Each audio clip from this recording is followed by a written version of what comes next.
नमस्कार, मैं हूं विपुल सिंह। स्वागत है आपका मनी नाइन के prime time show money time में, जहां आपको मिलती है पर्सनल फाइनेंस, बिजनेस, कॉर्पोरेट और पॉलिसी से जुड़ी खबरें, और हम आपको बताते हैं इनसे आपकी जेब और जिंदगी पर पड़ने वाले असर को। तो चलिए शुरू करते हैं आज के खबरों का सफर। 2000 रुपए के नोट को लेकर आपको एक नया अपडेट देते हैं। आरबीआई ने आज बताया कि 2000 रुपए के 93% नोट बैंकों में वापस आ गए हैं। अब केवल 7% नोट ही बाजार में है। 31 मार्च 2023 को चलन में मौजूद 2000 रुपए के नोटों का कुल मूल्य 3,62,000 करोड़ रुपए था। इस साल 19 मई को 2000 रुपए के नोट को चलन से वापस लेने की घोषणा हुई थी। उसके बाद 31 अगस्त 2023 तक बैंकों के पास 3,32,000 करोड़ रुपए मूल्य के 2000 रुपए के नोट वापस आ चुके हैं। अब खबर जीएसटी से जुड़ी हुई बताते हैं आपको। अगस्त महीने में जीएसटी संग्रह 11% बढ़कर के 1,59,000 करोड़ रुपए से अधिक रहा। एक साल पहले समान अवधि में जीएसटी संग्रह 1,43,000 करोड़ रुपए था। वित्त मंत्रालय ने बताया कि अगस्त महीने में वस्तुओं के आयात से प्राप्त राजस्व में 3% और घरेलू लेन देन से प्राप्त राजस्व में सालाना आधार पर 14% की बढ़ोतरी दर्ज की गई है। इसके अलावा टैक्स चोरी और टैक्स देनदारी से बचने के मामले में भी कमी का असर देखने को मिला है।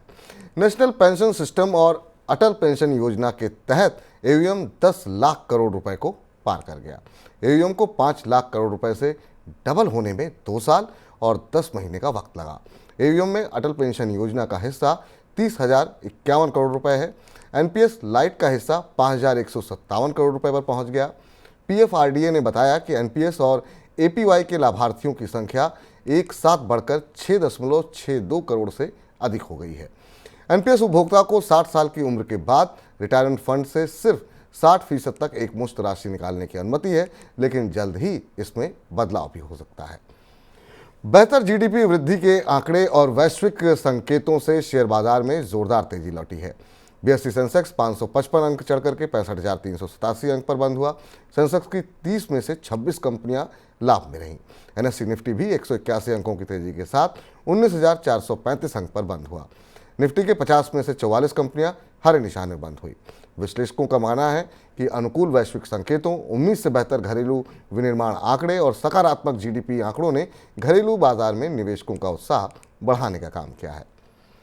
बाजार नियामक सेबी ने निवेश सलाहकारों, एनालिस्ट और पोर्टफोलियो प्रबंधन की पंजीकृत इकाइयों के कामकाज संबंधी दावों की पुष्टि के लिए एक प्रदर्शन सत्यापन एजेंसी बनाने का प्रस्ताव रखा है। इस एजेंसी के गठन से इन फर्मों को अपने सत्यापित प्रदर्शन का ब्यौरा निवेशकों को दिखाने में मदद मिलेगी। इससे इन कंपनियों की विश्वसनीयता को बढ़ाने और सेवाओं की पहुंच बढ़ाने में भी मदद मिलेगी। अभी इन सभी फर्मों के ज़्यादातर दावे स्वप्रमाणित ही होते हैं। इनकी पुष्टि करने वाली किसी समर्पित एजेंसी का अभाव है। इधर फेस्टिव सीजन में लोन को लेकर के बड़ी शॉपिंग करने वालों के लिए है अब हमारी ये खबर। आईसीआईसीआई बैंक और पंजाब नेशनल बैंक ने अलग अलग टेन्योर वाली एमसीएलआर में 5 आधार अंकों की बढ़ोतरी कर दी है। नई ब्याज दरें 1 सितंबर से लागू हो चुकी हैं। इससे अब मौजूदा लोन धारकों की ईएमआई राशि बढ़ जाएगी। वहीं नया लोन लेने वालों को महंगी ब्याज दर का सामना करना पड़ेगा। अधिकांश कंज्यूमर लोन की ब्याज दर 1 साल वाली एमसीएलआर पर आधारित होती है। इसमें बदलाव होने पर उपभोक्ताओं के लिए भी ब्याज की दर बदल जाती है। आईसीआईसीआई बैंक ने 1 साल वाली एमसीएलआर 8.90% से बढ़ा करके 8.95% और पीएनबी की 1 साल वाली एमसीएलआर 8.60% से बढ़कर 8.65% हो गई है। इतना ही नहीं, त्योहारी सीजन में अब हवाई सफ़र भी महंगा होने वाला है, क्योंकि सरकार ने शुक्रवार को हवाई ईंधन एटीएफ की कीमतों में जोरदार 14% की बढ़ोतरी कर दी है। एयरलाइन कंपनियों की कुल परिचालन लागत में ईंधन की हिस्सेदारी करीब 40% होती है। ऐसे में महंगे ईंधन का बोझ एयरलाइंस कंपनियां ग्राहकों पर डालेंगी। ईटीएफ महंगा होने से एयरलाइंस कंपनियों को मार्जिन के मोर्चे पर भी चुनौती का सामना करना पड़ सकता है। और अभी महंगाई की मार यही नहीं थमने वाली है। जल्द ही सीएनजी और पीएनजी के दाम भी बढ़ने वाले हैं। सरकार ने सितंबर महीने के लिए प्राकृतिक गैस के दाम में बढ़ोतरी का ऐलान कर दिया है। 1 सितंबर से 30 सितंबर तक के लिए सरकार ने प्राकृतिक गैस की कीमत $8.60 प्रति यूनिट तय की है। अगस्त में प्राकृतिक गैस का दाम $60.85 प्रति यूनिट था। प्राकृतिक गैस की कीमत बढ़ने से अब देश में वाहनों में इस्तेमाल होने वाली सीएनजी और घरों में खाना बनाने के काम आने वाली पीएनजी के दाम भी बढ़ेंगे। त्योहारों के बीच स्नैक्स और मिठाइयाँ भी बिगाड़ सकती हैं आपका स्वाद। जी हाँ, क्योंकि चना दाल के महंगा होने से बेसन भी जल्द महंगा हो सकता है। चने की कीमतों में आई जोरदार तेजी की वजह से इस बार त्योहारी सीजन के दौरान बेसन और चना दाल की कीमतें बढ़ने की आशंका जताई जा रही है। अगस्त के दौरान चने के थोक भाव में करीब 23% तक का उछाल देखने को मिला है।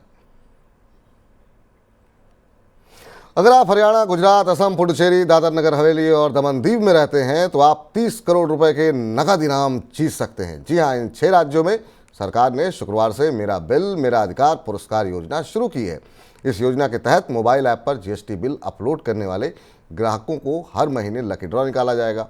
इसमें विजेताओं को 10,000 रुपये से लेकर 1 करोड़ रुपए तक का पुरस्कार दिया जाएगा।